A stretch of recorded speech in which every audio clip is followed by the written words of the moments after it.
Salió bon artista, crea un immens quadre de ventana i un piso.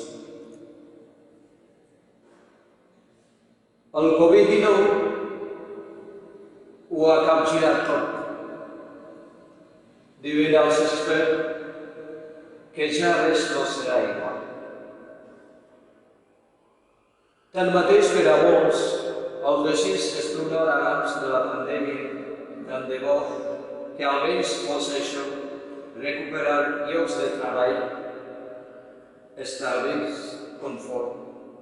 Però, per sort, hi ha profetes plens de l'Esperit de Déu que profetitzen un canvi de paradigma, un món nou, un món que no maldi arduament per recuperar els pecats estructurals que arrosseguem. La natura, que pot ser maltractada tan egoistament, ens ha enviat una pandèmia que ha estat un vent, un foc, un terratrèmol amb el missatge. No és això tot, germans. Després de tant d'amor com la de Jesús, els nostres somnis seran tornar a una humanitat de món. Voldrem només, com les santes dones, anar a ungir un cadàver? O serem capaços d'escoltar que l'àngel, el profeta de Déu, diu: no cerqueu entre els morts al viu? Jesús no retorna a la vida moridora. Ja li hagués agradat Magdalena, que volia abraçar el de Jesús de altres. Jesús està ple d'una altra vida. La resurrecció ens obliga a somiar que un altre món és possible. Jesús fou bo per una de les pandèmies que ha sofert la humanitat al llarg dels segles.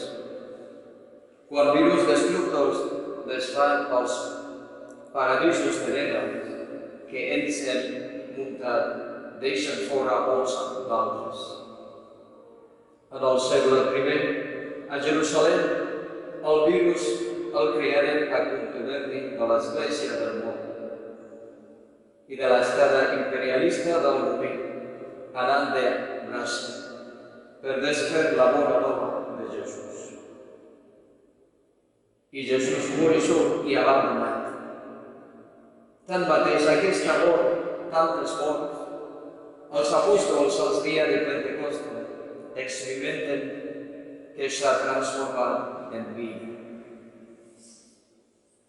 Això és el que vol expressar el poeta Lluc en l'espectacle de Lluc. Huracà, foc i paraula que pinta bellament en els fets dels apòstols. Els companys, deixebles, amics i amics de Jesús, visqueren el fracàs del rei, quan tot va acabar en una mort.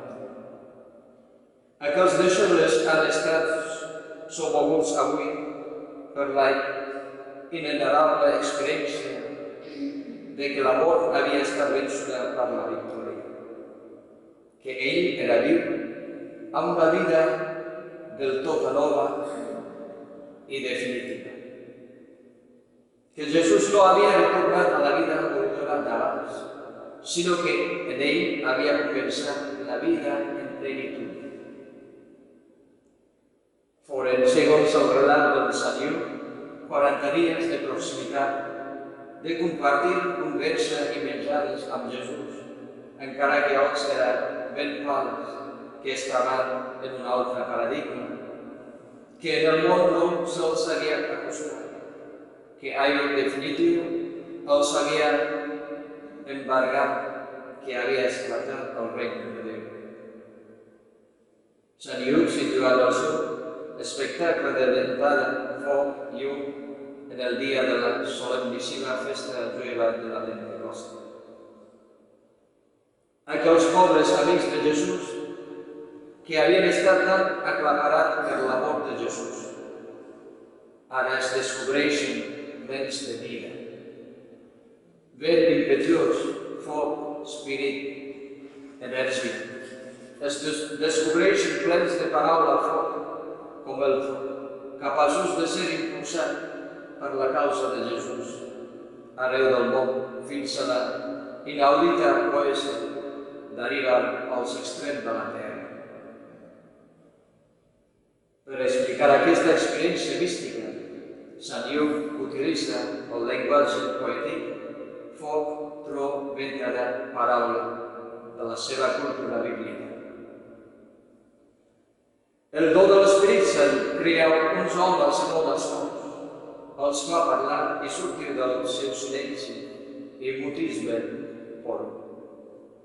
El seu cor està cremant de foc, vigoria, paraula, tro, i al seu entorn la gent de Jerusalem queda sorpresa. Que el teletròmol de la pandèmia ens faci desitjar no tornar a estructures d'abans, sinó a profetitzar el món nou, venir Creador, Espírit.